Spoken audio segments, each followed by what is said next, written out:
Strong systems create stability. And if there's one thing we could all use right now, it's a little stability. If you're in a position right now to shore up the foundation of your business and create stability, you can ride towards future growth. This is a great time to examine the systems your business is built on and how you manage those systems. And since most of us manage those systems with a core piece of software, I figured that was as good of a place as any to start. I'm Susan Bowles, and you're listening to Break the Ceiling, the show where we break down unconventional strategies you can use to save time, boost your profit, and increase your operational capacity. Most businesses grow on the fly. We add software and processes and systems here and there, patching in tools for now because, well, it'll do. But for now almost always turns into forever. Because who wants to spend time picking out and setting up project management software when you could be out closing clients or delivering white glove service? You probably picked your project management software based on a recommendation, or because it's something you're supposed to have. Maybe you got started on Asana or Trello because that's what, well, everybody was using at the time. But now, 3 or 5 or 10 years down the road, it's become a major limitation to you and your team being able to actually do your work. When you're focusing on getting lean and efficient in your business, evaluating your software is an easy place to start. For remote companies, not only is software usually one of the biggest expenses, it's also usually a primary communication tool. It's what you use to let your team know what to work on, and it keeps everyone in the loop on what's happening. Or at least it should. So it's worth your time to take a few minutes and evaluate the tools you're using. And that's what we'll be talking about today. Project management software. Can I just tell you how excited I am for this? We are going full on geek this week. I've brought in 2 of my fellow project management software nerds to chat with me. Marie Poulin of Notion Mastery helps ambitious business owners level up their digital systems, workflow, and productivity so they can spend more time on what matters. She's been an influential voice in the Notion community, and she's created a lot of the Notion resources that are available today. Layla Pomper is a fellow member of Team ClickUp. She owns processdriven.co, where she equips old school teams with the right software to increase their consistency and profitability in day-to-day operations. And we're talking about why you would pick one particular software tool over another, the importance of making sure the software you pick works with your brain, and how to avoid sabotaging yourself with getting distracted by the latest shiny new tool. All right. Hi, ladies. Thanks so much for being here today. I think this is going to be an awesome conversation. Yeah, thanks for having us.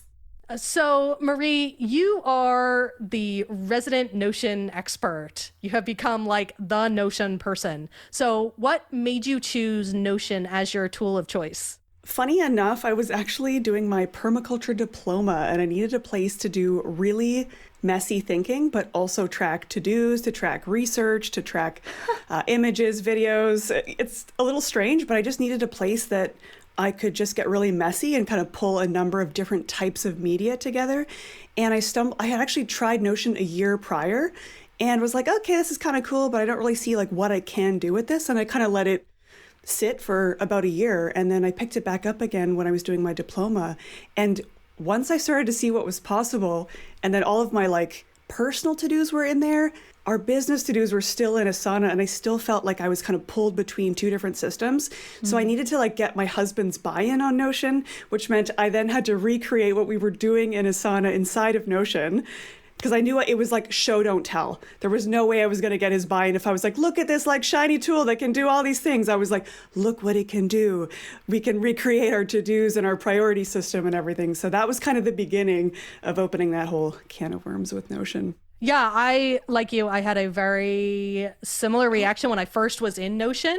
This seems cool, but also I can't figure out how to make this. Like the learning curve of it felt so steep that it was just, I was just like, yeah, this is cool, but that seems like a lot of effort. So Layla, I know that you are on the ClickUp bandwagon with me. Can you talk a little bit about why ClickUp felt like the right tool for you? Yeah, Team ClickUp here. But it's funny because I kind of had a similar story to what Marie was saying, because I started using ClickUp and I was kind of like, this is kind of clunky. It's the opposite, right? It was too much structure. And so I started using it and I was like, I don't know. And I had a free account and I was like, I'm not sure if this makes sense to move my team to it. So I was using Asana and Trello and just about every other tool partially. And I can't say what it was, but at some point I was like, all right, I need a little bit more. I think it was specifically Asana. I needed a little bit more complexity than what Asana could do, even on the Pro plan. It was just kind of felt like everything was extra. And so I was like, let me just go back to this ClickUp thing and start playing with it more seriously. And yeah, I just kind of fell in love with what exactly ClickUp can do. So the reason I really like it is because it has a little bit more structure to it, but it views the same data in so many different ways, which is kind of like an Asana attribute. It lets you view one thing in a Kanban, one thing in a list, one thing in a Gantt chart. And I think because certain times I want to be really Excel spreadsheety, and sometimes I just feel like I need to almost mind map, being able to do that all in the same tool without having to have a million tabs open, which was kind of my usual, was really refreshing. Yeah, I had a similar experience with ClickUp to you, Layla, where when I first started it, so I was apparently a very early, like I think I was one of the first 100 users, which I didn't realize until they started doing the ClickUp 2.0 releases. Yeah. When they're like, we're rolling it out by how old your account is. And I was like, oh, I didn't know I was that early.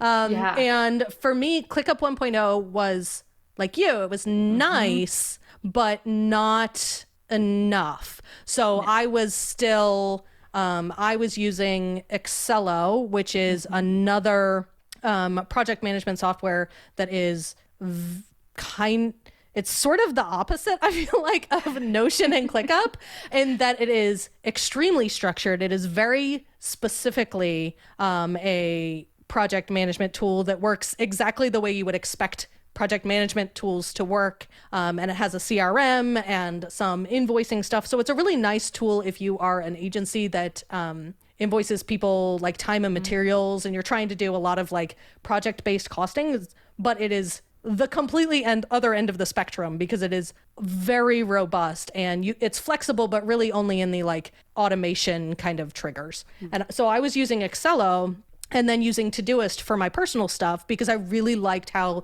like streamlined it was and very checklisted-y. And for me, once ClickUp got to like 2.0, where there were so many other features and like custom fields and all of those things, it felt like it was familiar in a way that Notion didn't feel familiar to me.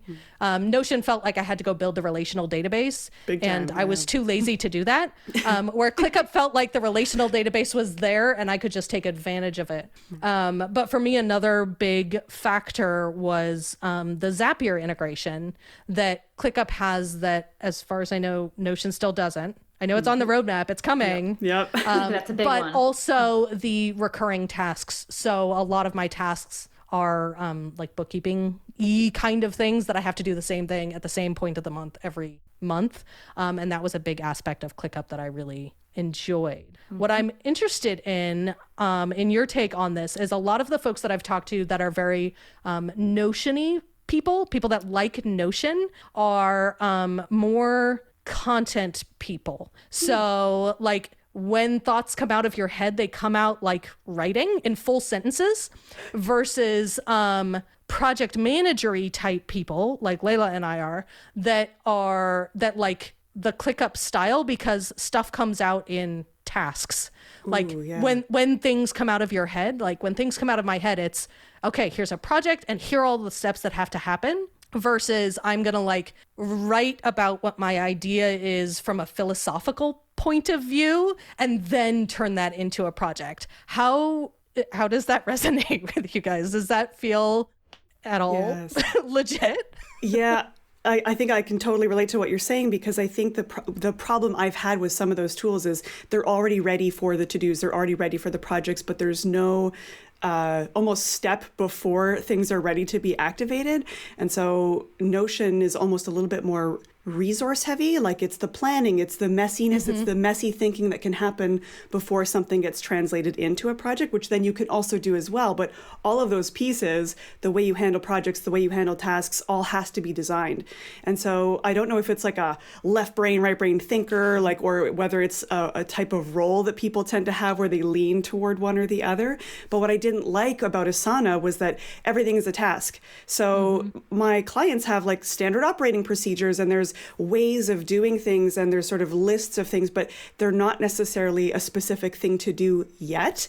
That might influence tasks and it might turn into tasks. But so it didn't feel like there were these interim places where we could store some thinking and resources and sort of messy thinking around and that support the projects, if that makes sense. No, that totally makes sense. And I think I think both ClickUp and Notion now offer those kinds of things in a way that Asana and Trello and a lot of the like standard, I don't even really like to call them project management systems because they're really more like task management systems. Yes. They're just like glorified to-do lists. Yes. So like to me, Asana is a checklist and Trello is a Kanban board. And I always had a hard time with Trello. At least Asana, to me, I felt like you could manage multiple projects relatively easily-ish. But that Trello, I always had a hard time being able to manage multiple projects at the same time and like have a good,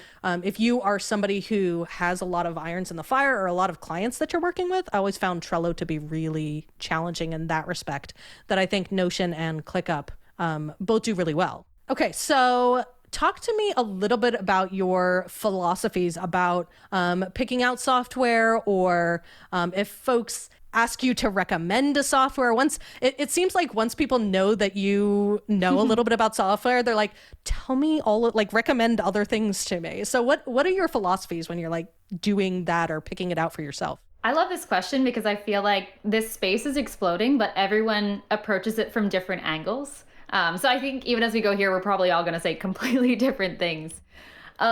I think for me, I start with functionality. Like, what are we actually trying to accomplish? I think often people are saying, we want a project manager, but they really just want a task tool. Or I want a task tool, but really they want a knowledge base. And I feel like unpacking that is my first step. But after that, and I'm glad you said something about like Zapier. I always say that wrong. Zapier. It rhymes with happier. Rhymes with happier. Yeah, right. But I think integrations and automation for me is probably the number two right behind function is what does it talk to? Because I mostly work with small teams. I'm not sure about everyone else here, but tiny teams, its manpower is the most scarce resource. And so integrations or the ability to automate work is like the number one thing beyond just what exactly is it built to do. I really love that you said that too, because in some ways I have a somewhat opposite experience, but I can totally appreciate like tools that integrate with Zapier are super important with my clients' workflows. But in some cases, I've worked with clients who are so very not tech savvy that the automation has actually added more complexity because they actually don't, it's almost magic is happening behind the scenes and they don't even know what's happening. And that has actually proven to be a bit of a problem in some cases with certain clients. So while that is a factor of like which things make sense to automate, which things do I need to kind of include instructions for and make sure that they know what is happening, I think another part that I like to check in on is like what's already working in your workflow? What are the parts that are working well? Where is there friction? Where are things always falling through the cracks, right? So it comes down to that functionality of like what's working, what's not working. Based on what is working or what's not working, are there ways we can kind of streamline? Could there be one tool that could hit 3 of those and get you 80% of the way there? And they don't have to be perfect, right? Even though I love Notion and I'm on the Notion bandwagon and it has replaced most of my tools, I know it's not always the best fit for everyone. Not everyone loves tinkering with it the way that I do. Like that's my fun pastime, but that I don't want my clients to have to suddenly add a new hobby that is learning Notion to their timeline. So I think it's also automation is a piece of it, but also what's already working. And I don't want to add this whole new learning curve to them. So sometimes we'll take it in steps to like this month, we're going to focus on like getting your note keeping or your meeting notes or whatever in place. And then next month we can layer in something new and layer in something new. And with some clients that can take half a year to get them to the point where I want to get them to because their tech skills aren't really there. And other people, it's a lot easier to just say, let's change everything all at once. Let's just do it in one go, right? Yeah, I think for me, my philosophy is kind of a combination of both of yours. And my emphasis is always on looking at the software as an ecosystem. Yeah. So looking at everything and how it actually relates to each other. And like Marie talked about, I am often the person that comes in after they have set up Zapier like 5 years ago, and now they're afraid to touch it because they're afraid they're going to break something, and so they can't update their procedures, where I think Zapier can be really, really powerful, and it is like the main piece that often is connecting all of these different tools. I think there is an aspect of, if you're not technologically savvy or you're not interested in like tweaking your process continually, that it can seem like a little bit of a black box. But yeah, generally my philosophy is like, let's look at everything that you have, figure out what's working, figure out what needs to be replaced, but let's look at all of it as a whole, because if you don't, you end up with that, like, you picked up that one thing on AppSumo and it seemed like a really good idea, and either you forgot about it, and you're still paying for it, or you like hacked it onto your system, and now, you know, software has evolved to the point where you can replace 4 of your tools with one that now has all of the features that you needed for those kinds of things. So there are a lot of, you know, right now we're talking specifically about ClickUp and Notion primarily because that's, you know, where we tend to operate. But there are a lot of other flexible project management tools out there like Airtable or Coda or some of the new ones, Fibery, Roam. Mm-hmm. Yeah. Let's talk a little bit about why those weren't weren't a good fit for your business, or who they might be a good fit for, or use cases that they might be a good fit for. Should we just round table? I think so. So for me, Airtable is one that I actually do use. Airtable, it's not my main project management system, and I don't necessarily love it as a project management system, but I love it for its database capabilities. I think that's a place where like Notion is really good on the database side of things, where ClickUp can kind of be hacked to be a database, but it's still not like if you have a lot of data or you really need to organize it in a specific way, it's not great yet. And I don't know that it necessarily is ever going to be there, because it's still at its core a task-based. Everything is essentially a task. But I love using Airtable for database-like things where you have to like update a row or keep a big piece of content. I have a client that created a content library in Airtable. So like every piece of content that has ever been written and every piece of art that he's ever designed like lives in Airtable, and it's completely searchable. So if you're looking for a resource to provide to somebody, like you can just search it and it just shows up. And I love that like aspect of it. What do you... I will say that... You guys, what do you think? I love Excel and by extension Google Sheets, right? I'm sorry. I'm like, I studied economics. Like I had to love Excel spreadsheets. But I feel like Airtable does do a really good job of giving those like traditional tools a run for their money on the cloud. And I think one of the biggest things, like I agree with you, totally database, not tasks, even though people try to use it. People use it as a project management tool. Yeah, I don't get that. I think if you have really like not very complicated projects, it could probably work. Maybe. People, I'm like, I still think there's better things out there for it, but like ClickUp, no. Yeah.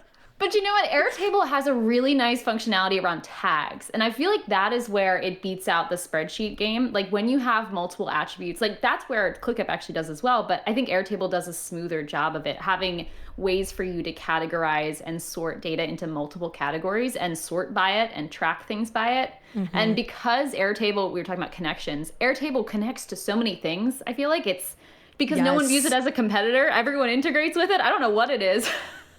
Well, I think it's like it can be an ad hoc backend database. Like there's a lot of no-code companies now running their Airtable is their database because of that connection quality. Yeah, I think the ease too of being able to capture data in in a visual form, right? Like a really nice sort of put your name and your details in there. And then suddenly it's in a database that you can access in so many different ways, I think is really valuable. So I have a course on Notion, but I took applications using an Airtable form because Notion doesn't have that capability. So there are still small ways that I will still use Airtable, but I actually just recently downgraded my account because I think I was trying to use Airtable in ways that now I can do in Notion. So I didn't really need it anymore. But for a while there, I was trying to, again, help those clients that weren't super tech savvy automate some of those pieces. And it was way over their head. Like, it didn't matter how much of that awesomeness I put in place and was like, oh, and as soon as someone signs up for your program, you can, like, it didn't matter how much I explained it. It felt really over their head. And I don't know if it's just the sort of spreadsheet view that just it can be a little intimidating for people that don't really use that. So I was like, well, if my clients aren't using it, it's not really making sense for me to kind of push this. So how can I simplify this? How can I make this even easier? And so in some cases, I will actually rebuild what I had built in Airtable in Notion, but with a more manual process. So now their instruction is import the CSV once a week. Get your VA to do it. It takes 5 minutes and your data is already there. So there's some things, just in my experience, where the automation has been too complex for my clients. And so I've just kind of rebuilt some of those pieces in Notion, and that's been more helpful. But I think it's still an awesome tool. I think Airtable is awesome for so many use cases. I'm sure there's lots of other I'm getting ready to build an Airtable database for a speaking engagement process. So I have a client that does public speaking, and we're trying to he was working with a speaking company, like a company that does all of that speaking engagement coordination for you. And he's trying to make it in-house, and we're going to use Airtable with the inquiry form on the website is going to populate the Airtable database. And then we are actually going to use Airtable as kind of the main project management system, because we want to use it to populate like Google Calendar invites with all of those little data points. And Airtable is one of those, because it is a database, you can populate in the pieces of information and then format it in a text way a little bit easier than some other tools. So Airtable is still a really critical piece of the back end of a lot of businesses. I think it's really good for database type stuff. Most businesses grow on the fly. We add software and systems here and there, patching in our tools for now because it'll do. But for now almost always turns into forever, because who wants to spend time picking out and setting up software when you could be out closing clients or doing, well, pretty much anything else? Most of the tools and systems in your backend are probably there because you went with the flow. You picked something that was recommended to you, or because it's something you're just supposed to have. When you're starting to focus on getting lean and efficient in your business, evaluating your software is a great place to start. For remote companies, it's usually your second highest expense right after your team. So taking a few minutes to evaluate the tools you're paying for can pay big dividends. You can see if they're still useful. Are you still getting the value out of them? This can be a quick way to cut at least a few $100s of costs, and sometimes even a few thousand, which is a pretty decent payoff for an hour or two of work. If you're ready to tackle that software audit, I have created an easy tool for you to use. It'll take you step by step through auditing your current tools and evaluating them to see if they're the right tool. It'll also give you access to a library of software tools that I recommend regularly for my one-on-one clients, so you don't have to slog endlessly shopping through the masses of tools on the market. Head to scalespark.co/software tool to get started. How about Coda? So Coda is one that I have been intrigued about forever. And so cool. Still don't, I'm like, it's such a cool thing, but I don't have necessarily I've never had a great use case for it. Do you guys have any thoughts? Have you heard any use cases? Yeah, when I've set it up, so I've set it up a few times, not a ton, but I think that goes with all of these tools. Even though I love ClickUp, ClickUp isn't the majority of the PMs I set up. It's always based on what is going to click with someone. But I think what Marie was saying about setting up kind of like a more friendly looking spreadsheet, I would use Coda for those kind of clients who need a spreadsheet. Yeah. But it looks like a document. Exactly. Like trick them into thinking it's Notion, but guess what? It does things. I love it. But as a use case, an actual example of how I've had it used, I've used Coda as the recipient of a Zap to keep data, just like you were saying, where it keeps a record of things that have happened in other systems. That's really, for like low tech people, I think that's the extent of what I'll use Zaps for, is for data entry and for keeping things manually in sync that wouldn't otherwise stay in sync, like contacts, etc. Because then they don't have to interact with it. It's just when they're looking for that data, it's there. But I've had a client who actually used Coda because it's so mobile friendly for anything that they're doing on the road, even like collecting people's information or having sign-ins or check-ins or email newsletter signups, creating a little Coda like tab. It automatically added them onto their MailChimp or whatever it would be. That was a really nice use case because it is just so friendly to have on your phone, and it looks like they have a custom app for signing in. I like that. I will admit I don't dabble a lot anymore since using Notion. Like, to me, I've refined my systems. I have so many templates in there, and whenever I work with a client, I'm like, oh, you don't have a system here? I'll spin up all my templates into your workspace. So to me, it almost feels irresponsible to like keep, shiny object syndrome, exploring all of these different pieces of tech. And I know that, again, Notion it's not going to be the best fit for everybody. But I work with very few clients at a time. And because they have access to me, it's so easy for me to explain anything. I have built-in SOPs, everything is sort of ready. So I honestly don't spend a lot of time. Anytime there's a new tool, people are like, have you heard the new hotness? I'm like, that's nice. My systems are working really well. I have faith in the API. Like, I feel good about that. So I know that I'm maybe a little heavier on that bandwagon, and I don't always explore every single I just feel like it would take so long. Well, I think that's also like a little bit of the difference in business models here. In that Layla and I do software implementation for like that's a core functionality of our business model, where Marie, you build software. So actually, that brings up a really interesting point, Marie, though. You and Tiago Forte, who is the founder of Building a Second Brain, had a really interesting conversation on Twitter the other day about kind of that next new tool idea, and how like Notion is the cool kid in town right now, but that there's always going to be another one on the horizon, and how constantly looking at new tools can be kind of self-sabotaging, which part of my job is to look at new tools. So it can be really hard to fight that like shiny object syndrome. Can you talk to me a little bit about that? Yeah, and I think, like you said, it probably makes a lot more sense for your business model just to be aware of even what are your clients familiar with. So when they have certain language and they're coming to you being like, oh, I heard about Rome. Do I need that for my business?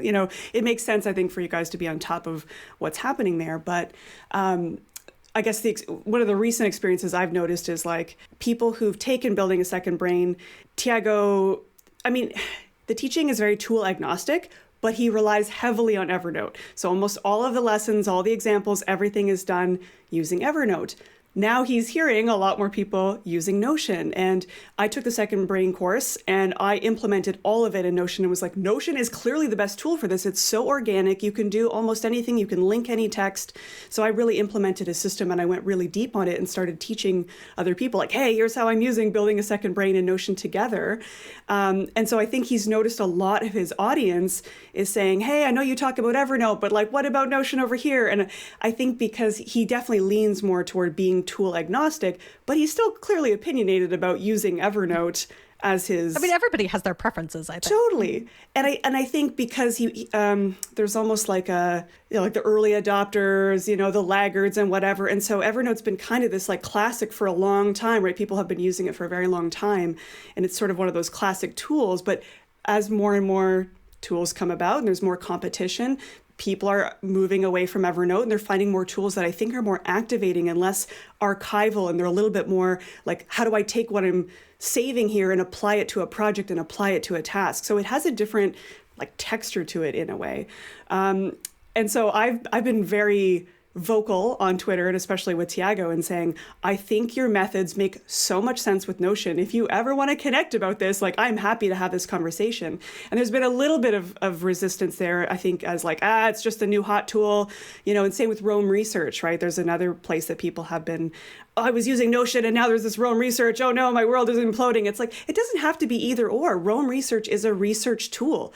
It's not a project management tool necessarily. It's not a database, like it's a type of database. It doesn't have to be either or. And so I do think no matter what tool you're using, people do kind of hear about a new one and they get all like, oh no, I just spent all this time learning this tool. And now you don't have to. If there isn't like a gap in your process and what you're doing is working well, there's no need to kind of, oh God, it's all or nothing and having to explore something different. So I feel like sometimes Tiago and we agree, and other times I'm like, I don't necessarily agree with the way that you see this. And so we sometimes get into little Twitter arguments about that. Layla, talk to me a little bit about your perspective on this. You probably have the same issue I do, which is that part of our business model is to know all of the new shiny tools. And at least for me, sometimes that can, you go down the rabbit hole and you're like, maybe I should switch. And so talk to me a little bit how that works for you. Yeah. Oh my gosh, it's so hard. But part of why, I got into this business or this business model is because I love learning about the new tools. I view the work that we're doing as kind of an ambassador of product. So we have to really know the product, like what product is currently and what product is becoming. It's kind of like being a fashion stylist, right? Like you need to know what's on the runway. Yes. That's cool. Like, I am constantly looking at everybody's roadmaps. Yeah. Like the fact that software now have public roadmaps, I am constantly like, okay, cool. What's the timeline? I really need this thing. How long is it going to be? Like Canny yes. IO, where a lot of people are using that or Trello for their roadmap. Ooh, it is dangerous, but super fun to check out. And I think like we need to keep up on those things. But I think more like Marie was saying, it's about knowing what the shiny objects are so you can talk people off the ledge. I think one tool, am I allowed to hate on software on here? Absolutely. One tool, there are two tools even that are getting a lot of, I'm just going to focus on one, Trainual. Okay. Tons of money on advertising, big names speaking about it. If anyone's not familiar, it's supposed to be an SOP tool helping you create your standard operating procedures. And that's all it does. But it's basically just a table of contents for a bunch of Word docs. Yes. And I think if I hadn't tried that account, when I had someone come to me who was looking to build out a pretty robust training system, and they're like, yeah, we've been paying for Trainual and it's super expensive, but it's the tool. And by being familiar with it, I think that gives you an edge to understand, like my first thing is always, what are you actually trying to accomplish? And understanding what the tool is meant to do and where it's heading, I think it helps you talk people off of the ledge and get them to what they actually fundamentally want versus what they think they want or what they think they need because someone said something about it on Facebook or on a podcast like this. Yeah. And they just went out and bought it. Nobody needs ClickUp or Notion. Like at no point are we saying, we're just saying like, let's have a discussion about this. Nobody's telling you that you need to switch your systems. Please don't. Please don't switch your systems. Yeah. I have stuck with ClickUp and I'm in this phase. I've stuck with ClickUp since I found it when it was in 1.0. And the reason, and I think one thing for me, at least when I'm deciding to switch or not switch, I think you have to look at software as evolutions and you're investing in a team who's building the product team is like your people. They're your outsourced tech team. And so looking at the roadmap of where a tool is going, I mean, you're along for the ride in my mind. And I think not liking the roadmap or the industry niche or the direction, that's a good reason to switch. But something that got a lot of money on paid ads, not so much.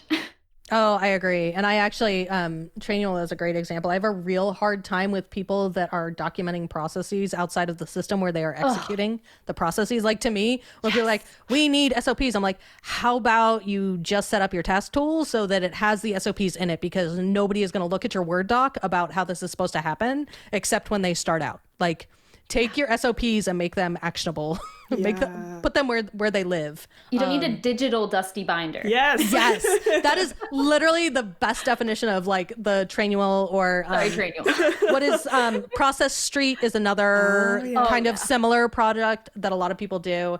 That it becomes literally that digital dusty binder that lives outside of where people are actually doing their work. It's almost over-engineered, right? It's Yes. And even like, I haven't found a great use case, even for like really big companies. I'm still like, wouldn't it be better where, your other stuff is? Like maybe. I have used Process Street. I have to confess. I feel like I'm confessing to a crime here. I have No. actually. I had one use case. What was the use for it. case? Tell me the use case. So I was working with a nonprofit who was a branch of a larger national organization. So they couldn't control or get data in or out of their main systems for anything. But all they did, the only task that was taking up their entire admin's full week was, and they had one paid staff person. So like they needed the time back, was sending emails.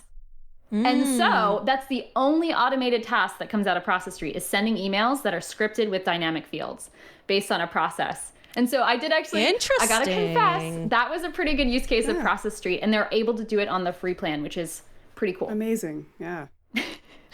That's my guilty secret. No, I think it's great. I think like the software is there for a reason, and there are really good use cases for all of the tools that we're talking about. Yeah. There are really good use cases for Coda or for Roam or for like all of these things have use cases where that is actually the specific best tool for the thing that you're trying to do. And that's really what we're talking about, is find the best tool for what you're actually trying to accomplish, whether that's managing your entire workflow or, one single process, that this is the best tool for that. Yeah.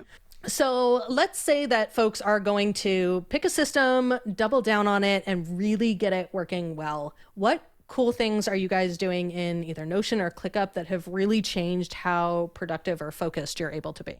I mean, I can speak to my personal experience is a lot of the personal processes that connect with the business processes, because I'm a solo show, and so all of my business and personal stuff is in there. And so daily journaling, weekly agenda, monthly, I guess you could say a monthly agenda, but all of those are connected to my sales databases, so I can see on a monthly, weekly, daily basis how much revenue I'm earning, in the same place that I'm also keeping track of like, how was I feeling that day? How productive was I that day? What was going on? My daily tasks. And so for me, it's the integration of so many different data points. What was I reading that day? What was I reading that week? I can zoom in or zoom out at any scale and see that data at any level. A lot of that's done through automated roll-ups. So it'll be like, pull the data from this field, like relational fields or whatever. And so I personally just love being able to see the data, to see whatever data I want to in a single instance, right? Like I can have a filtered view that's like, just show me my progress, or just show me my moods, just show me my photo of the day, right? I can really just kind of see what I want to see. I can visualize my goals and kind of see how far along I am in an automated fashion. Like there's just so much, I think the data is so beautiful, and it has actually made me more mindful of where my time is going, how I'm feeling day to day, and that impacts my business. So I just, again, love being able to see all of that in one beautiful place that actually looks visually appealing to me. How about you, Layla? Yeah, totally opposite. I love it. I would go crazy if my journal was right next to all the things I had to do. But like I'm listening to this and I'm like, okay, yeah. And I think that's a lot of what I associate Notion with. And that makes sense why it doesn't work for how I work. Yeah. I would say if there's one thing that I've really changed with, I think ClickUp, right? I'm going to use that as the example of how I've been using that to kind of make my life a little bit easier. I stay pretty up on what's coming out next in ClickUp, and I know automations are coming out very soon. And I can't wait. I'm so impatient. It's going to be so good. Zaps in ClickUp. What? But I think the number one thing that I've really been using ClickUp that's been really helpful is not getting all of my stuff in one place, but all of my client stuff in one place. So I admit, like, I'm not using Airtable currently. I'm still using Google Sheets because I haven't found, it just hasn't been justified for me. But I have been setting up a client portal kind of system within ClickUp. So now that there's public sharing, using the embed view. So just like in Notion, you can have data points from all over the place pull in. ClickUp's now moving towards that kind of platform approach too, where you can embed a view from your Dubsado client portal. You can embed your invoice from here. You can embed your data spreadsheet from here. Like I've embedded, I think, my knowledge base, embedded my billings platform, embedded all these things into what is a task space or a task folder, and it's shared with my client. And I think I haven't really fully gone all the way into it yet, but I see this being the replacement of so many other tools, sorry Dubsado, as I'm moving forward to just kind of condense by just embedding rather than needing to have all these different places that clients have to go. Yep. Yeah, I've done a lot of the embedding as well, particularly like if it's a Google Sheet and it's something that's always going to be a Google Sheet, like just being able to put the link there to be like, oh, here it is. I don't have to go look for it has been really helpful. For me, the thing that I have started to do is kind of take it was very heavily influenced by Marie, your daily journal, and Tara McMullen it has been sharing a lot about her leadership dashboard. And I have taken those two and kind of applied them in ClickUp. So I now have a daily journal using like custom fields to have like, what's my mood and how much sleep did I get? And that dashboard must be scary. those little bits, like it's in its separate area that every day, like I have a recurring task that pops up. That's my journal.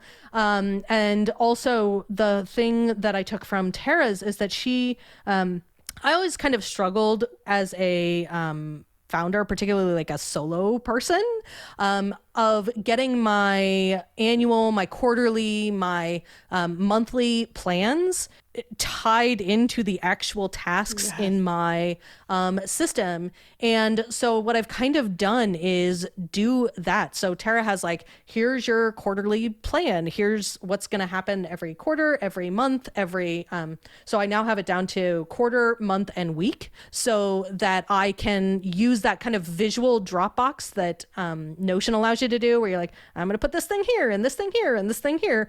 All of those are kind of set up in my ClickUp now to replicate kind of that personal thing that ties my goals back to what am I doing. That really helped me figure out like, what am I supposed to do next? What is the next most important thing to do? And so that's been really interesting. I've actually been watching a ton of Notion videos and then like going, oh, that's really, because people are being very they're sharing a lot about, not necessarily about Notion, but about how they work. Oh, I know. Because in order to like, and nobody's really doing that with other tools. Like it's a project management tool that people are sharing the behind the scenes of how their business works and how their like a bullet like, journal. like how their daily process works. And there's so many applications of that, and people are sharing that in the Notion community kind of at large, that I'm so enjoying watching people, what they're doing in Notion, because that's how they're sharing it, but applying that to, like, you can apply a lot of that to other project management tools. Absolutely. And so I've been doing a lot of that has been really interesting, taking the pieces that are really useful from that and figuring out how to put it in ClickUp and make it useful. So is there anything you guys think we should talk about that we haven't touched on already? Software, project management, anything in there? Talking. I've got one. Yeah, go for it. Please don't ask Facebook which one you should use. Yes. Also true. Yes. Yes. Oh man, because I feel like what this conversation shows is like, it's I think we use system and software as synonyms, which is weird because we do, the system for organizing, I feel like, I forget who we were just talking about, but his course being, system agnostic. And so when people are like, which tool should I use, every time I'm commenting back, like, what do you need? What are you doing? And how does your brain work, right? Like you were saying, like I'm more visual or need it to show in this way. And you're like, oh, that would cause me great anxiety. And so, you probably do the same thing when you're talking to your clients of like, what do you need to see on a daily basis? What do your daily and weekly routines look like? And then let's design your systems, your processes to reflect the way your brain works, to not add anxiety, but to reduce it. And so I think there is an element of like human learning in that, like, how do you as a human show up in the world and need to see your data, because there's no point in like chucking all of these things at you that are just going to cause, system override, system corruption. Well, and the thing that I love about systems like ClickUp or Notion is that the person using it has a little bit of control about how they see the information. Yeah. So like when you're looking at implementing tools for your team, some of it is, how do you think? But maybe your team doesn't think the same way. And so the tool that works really well for you, if it's something really, say you're picking between Asana and Trello, those are pretty, like, they work the way they work. They're not super flexible in terms of how you view the data or how you're like controlling the information. And something that I think that ClickUp and Notion do really well is give the user flexibility to take the data that's in the system and view it in a way that works for them too. So you're not as constrained by how your brain works or how your project manager's brain works. It can work well for everybody that has to use it. Hit the nail on the head. Yep. All right. Anything else we should touch on before we wrap up here? I mean, I could nerd out about systems and tools all day. I'm like, we could talk about this forever. Hours. Yeah. So thank you both so much for being here today. Marie, if folks want to connect with you or learn more about Notion, where can they do that? Yeah, they can find me at mariepoulin.com. I'm also on Twitter at Marie Poulin, and you can probably find me on YouTube, Marie Poulin. Marie Poulin plus the Notion videos. Like, if you're a Notion person, go watch the Notion videos. Even if you're not and you're just a workflow person, like, go check them out because they're fabulous. I love them. Layla, how about you? How can folks find you? Yeah, so you'll probably find me under my business info, so processdriven.co, no hyphen, just one long, beautiful word, on Instagram, Facebook, online, whatever. It's pretty much just me, so I would love to chat with anyone who has questions about, ClickUp, or also figuring out what your brain actually works with. Awesome. Thank you so much, ladies, for being here. As you heard in our discussion, each of us has a different approach to how we set up our software and why we chose the particular software tool that we did. But what you should have also taken away was how important it is for whatever software tool you pick to work with your brain. How you think about projects and what kinds of projects and tasks make up the work you do will heavily influence how you'll get along with a particular project management tool or really any software you use to run your business. Our goal here wasn't to convince you to use Notion or ClickUp or any other specific tool, but to get you to think critically about why you picked the project management software you did and if it's still serving you. Or if maybe you'd be better off taking a step back and having a look at the software that makes up the foundation of your business and maybe updating some of your tools to better serve the business you're running now. And if you're thinking about how to make your business model resilient, efficient, and financially stable right now, you're not alone. Up until a few weeks ago, the conversations I had about examining your money and smoothing out your operating systems were all about growth. My clients and I looked at how they could set themselves up for success as they onboarded more clients and watched their bank accounts grow. But now I'm having a lot more conversations about stability. Business owners like you are asking how to weather uncertainty while setting the stage for sustainable growth over time. The good news? The work is the same. The work you've been doing or thinking about doing to prepare your business for growth is the same work you need to do to shore up your foundations when things are tight. I'd love to help you run a leaner, more efficient, more resilient business that allows you to save money while maintaining profitability. In just 1 week, I'll create your custom action plan for navigating uncertainty beyond that financial padding you keep in the bank. I'll share my recommendations for your software, finances, people, operations, and more. Want to find out more? Go to scalespark.co/action plan or shoot me an email at susan@scalespark.co to schedule a free call today. Next week, I'll be talking to Sean McMullen of Yellow House Media. We're going to talk about when you do really need a project manager and when you could save some money and management headache by just not having project managers as part of your team. So we're going to dig into the question of when do you need a project manager? So make sure you hit subscribe in your favorite podcast player so you don't miss that episode. Break the Ceiling is produced by Yellow House Media. Our production coordinator is Sean McMullen. This episode is edited by Marty Seefeld with production assistance by Kristen Runbeck.